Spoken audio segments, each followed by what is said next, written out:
Hi, I'm Noah Kravitz. I have a new job. It starts in January. Want to know what it is? I posted a couple of teaser videos on my YouTube channel, Kravy Krav. Watch them. You could probably figure it out. Maybe not. Maybe you don't care, but that's the deal. In the meantime, this is the Google Nexus S. You might have seen the unboxing video.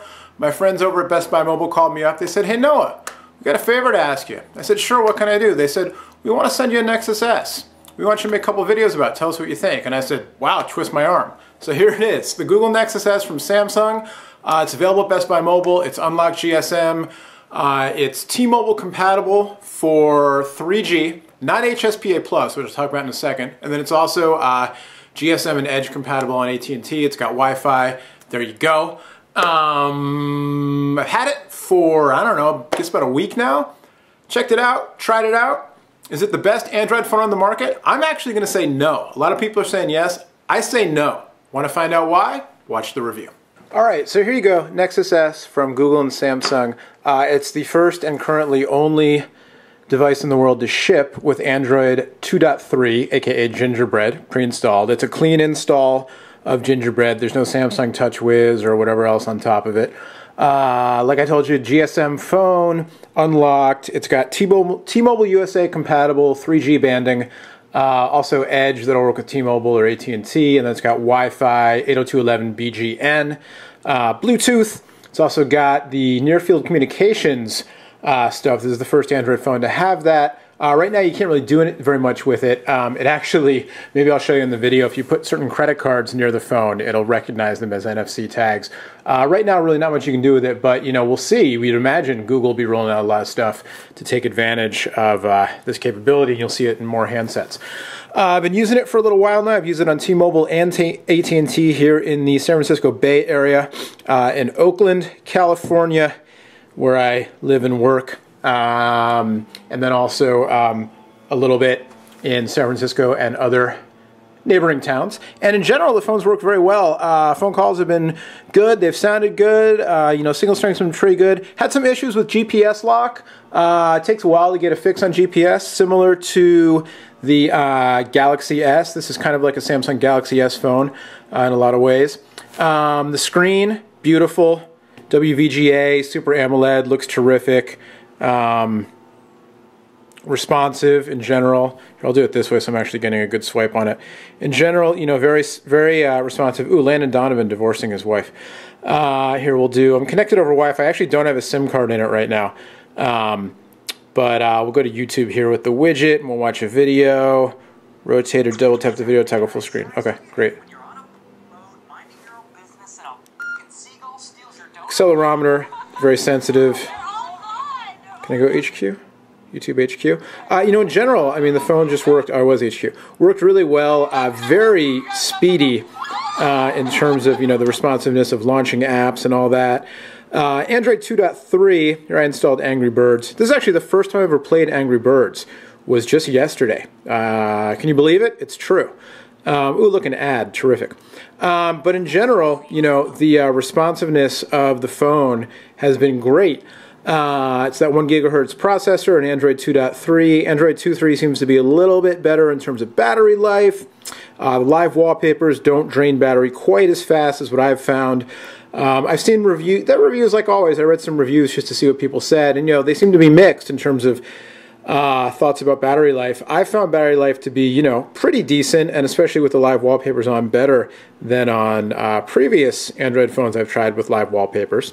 But basically, the reason that I can't say this is the best Android phone on the market, or even on T-Mobile, comes down to two things. One is the lack of, you know, 3.5 or so-called 4G data speeds. You've got phones on, you know, AT&T and T-Mobile, or I'm sorry, Sprint and T-Mobile certainly, that, you know, in Sprint's case, you know, like the Evo 4G, the Epic 4G phones that use Sprint's WiMAX network. And then on T-Mobile, you've got the MyTouch 4G that uses Sprint's HSPA+. You've got Verizon already announcing their LTE network, starting to flip it on. You're going to see phones starting at CES 2011 in just a few weeks on Verizon's LTE network.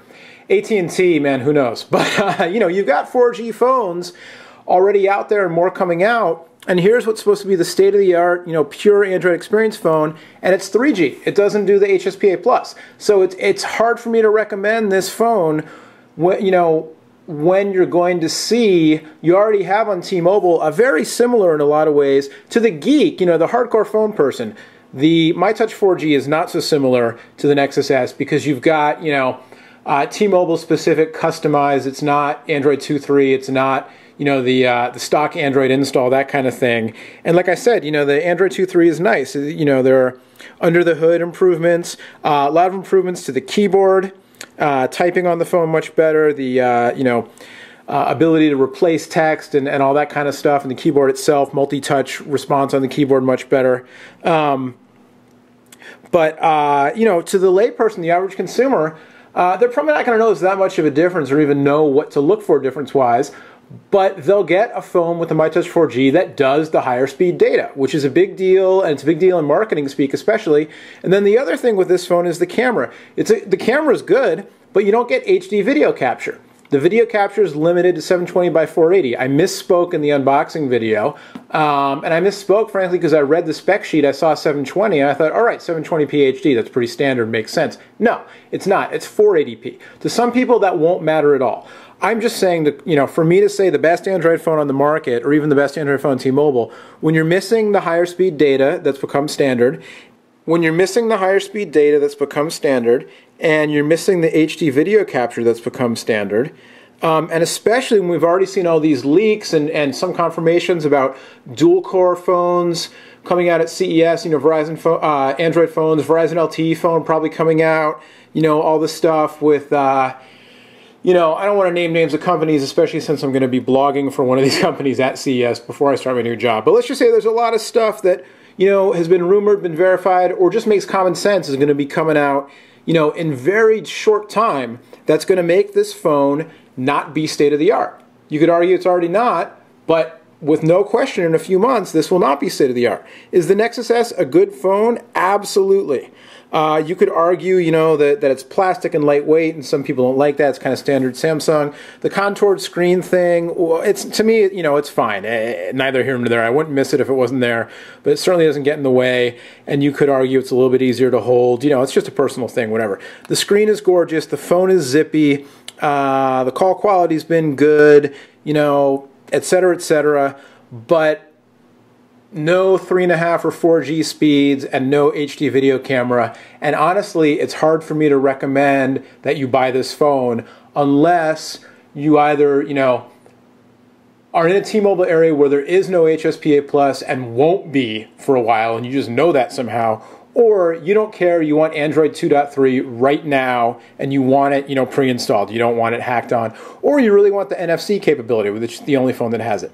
So there you go. In a nutshell, again, without getting, I didn't get all into depth into talking about gingerbread and all that stuff, because frankly, I haven't been doing the phone things for a month or two there, and there are other places where people have been much more up on it. I've been on vacation a little bit, but Best Buy called me. I'm playing with Google TV, been doing other stuff. Best Buy wanted my take. I was very happy to give it. So my take is more of a layperson's take, I guess, which is 2.3 is nice. Definitely a step forward. I'm psyched to see 2.3. Be psyched to see it on other devices. Seems to help battery life as well as speed and everything else.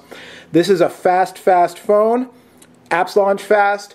Zooming in and out, multi-touch, playing games, all that stuff, super smooth. The camera's good, Wi-Fi's good, NFC, you've got a camera on the front, but no HD video capture and no 3.5 4G data means I would personally go with a MyTouch 3G or even a G2 on T-Mobile for my own needs, and I would be looking at some of those Galaxy S phones, some of those HTC phones over on Verizon or Sprint, is what I would do. But you make your own call. You can go check it out at Best Buy Mobile if you're interested. There you go. My name's Noah. Thanks for watching. Again, stay tuned because I'll be doing some stuff at CES for, as a corporate blogger. It's kind of excited to see what that's all about. Never done that before. So that'll be fun. And then also my new gig I'm very excited about. Not just limited to phones, lots of stuff, going to be a lot of fun, going to be doing a lot of stuff, interacting with you all if you're interested. If you don't want to talk to me, that's fine. But that's going to be part of it also. I'm really psyched about that. That starts in the new year. In the meantime, Happy New Year, happy holidays to you. Whatever you do or don't celebrate or do or don't believe in, basically, I think hopefully this extends to everybody. peace on earth, goodwill to all. I mean it. Let's just all try to get along and enjoy the life we have, because, you know, when we're not bogged down in all the nonsense, it's a pretty good life, I think. And if you're near somebody whose life isn't as good as yours, do something to lift them up. Doesn't hurt you, only helps everybody. Okay, I'm quiet now. Bye-bye.